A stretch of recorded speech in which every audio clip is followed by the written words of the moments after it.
Bag जो है वो सोल्ड हुआ 10% लॉस पे, और कह रहे हैं कि अगर ये 10% लॉस के बजाय 5% प्रॉफिट पे सेल हो तो $45 ज़्यादा बिकेगा। और से सुनो, दो बड़ी अहम फिगर हैं, 10% लॉस और 5% प्रॉफिट। लॉजिकल बात है, मैं बड़ी आसान लॉजिक से ही करवाने का हक में हूँ। और गेंड अगर सॉल्व हुआ है 45 मोर का, तो बताओ what was the lost of the pack. अच्छा, लॉस की बात तो हम बाद में करेंगे, पहले ओरिजिनल प्राइस। देखो, ओरिजिनल प्राइस निकालना बड़ा आसान होता है इस टाइप के सवाल में। जब इस टाइप की कंडीशन हो कि अगर 10% लॉस पे बिका और 5% प्रॉफिट पे बिका, ज़रूरी नहीं 10, यानी एक बार बात हो रही हो लॉस की, एक बार प्रॉफिट की, और किसकी बात हो रही हो, मोर की। तो जो मोर वाला अमाउंट है इसको हमेशा परसेंटेज के डिफरेंस से डिवाइड करते हैं।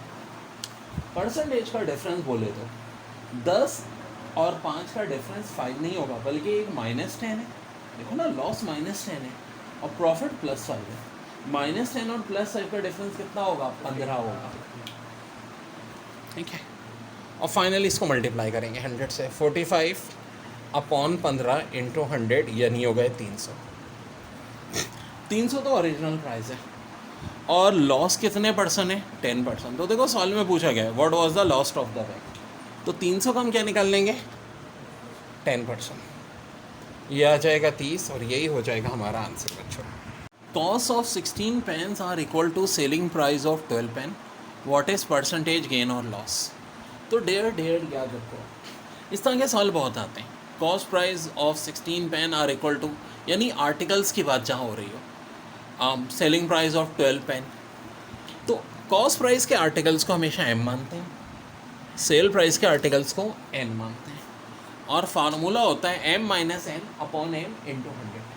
सो अब गेन होगा या लॉस होगा, देखो अब ये डिपेंड करता है, अगर आंसर प्लस में आ रहा है तो गेन, माइनस में आ रहा है तो लॉस।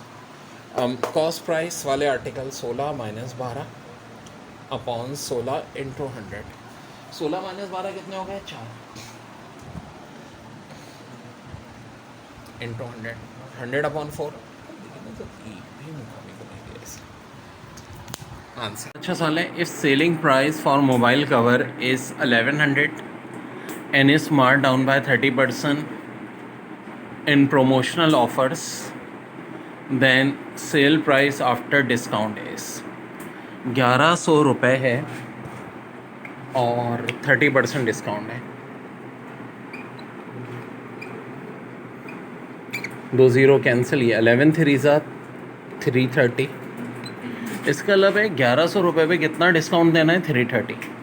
बड़ा आसान है, 1100 में से क्या माइनस कर दो, 330।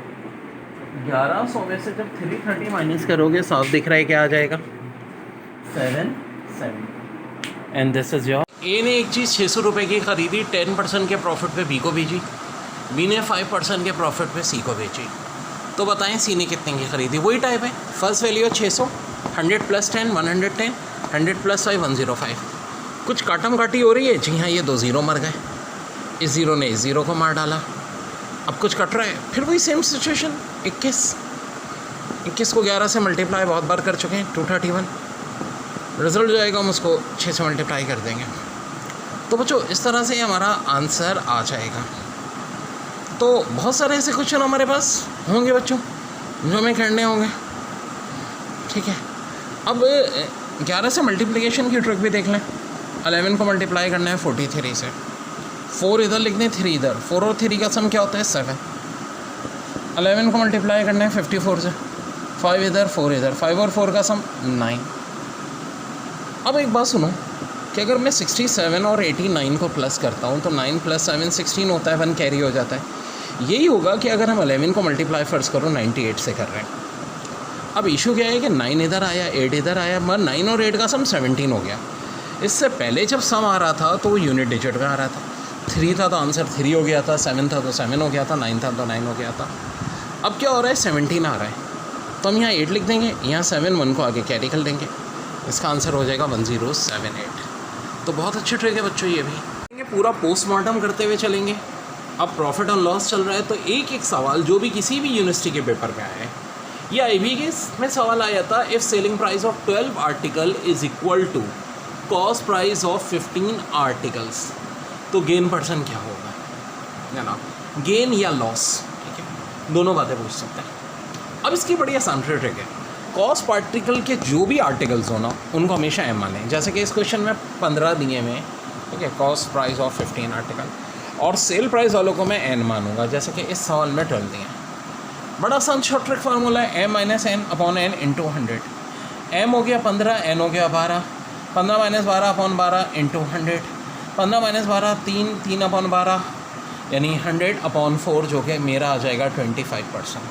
तो बच्चों बहुत बहुत इम्पॉर्टेंट है ये पेपर के लिहाज से। अच्छा साले, इस selling price of 20 article is equal to cost price of 15 articles, then gain और लॉस परसेंटेज। तो देखो इसका बड़ा अच्छा फार्मूला होता है M - N upon N into 100%। अब M की वैल्यू कितनी हो जाएगी 15, N की कितनी हो जाएगी 20। M हो जाएगा हमेशा कॉस्ट प्राइस के आर्टिकल, N हो जाएगा सेल प्राइस के आर्टिकल, और N जो है ये हम क्या करेंगे 15 - 20 अपॉन 20। 15 - 20 कितना होता है, -5 हो गया, -5 अपॉन 20 इंटू 100। सो ऑब्वियस सी बात है 100 को 20 से डिवाइड करेंगे तो 5 आएगा, और मतलब ये 5 और 20 का जाए नीचे 4, तो -25% का मतलब क्या है कि लॉस हुआ है। जहन में रखें, अगर माइनस आ रहा है आंसर तो इसका मतलब है कि अब की दफ़ा लॉस हुआ है। बड़ा प्यारा सा है, selling price of 18 article. Selling price of article देखते चल रहे हो N के value is equal to cost price of 21 article, यानी M हो गया आपका। अब हाँ जी, क्या लिखेंगे M 21 N 18, यहाँ खुद लिख दो यार, फार्मूले में पुट करो, M की जगह 21, N की जगह 18, 21 - 18 3 को 18 से काटो 6, 100 अपॉन 6 जो कि होता है 16.66%, and this is your answer। Ji, if selling price of 8 article is equal to cost price of 6 articles, ठीक है जी, gain और loss person is, सो जी ये फार्मूला फिर वो यूज़ करेंगे। M हमेशा कॉस्ट प्राइस के आर्टिकल 6, N सेलिंग प्राइस के 8, 8 - 6 अपॉन 8 यानी 2 अपॉन 8 इंटू 100, 100 अपॉन 4, आंसर आ जाएगा 25% बच्चों।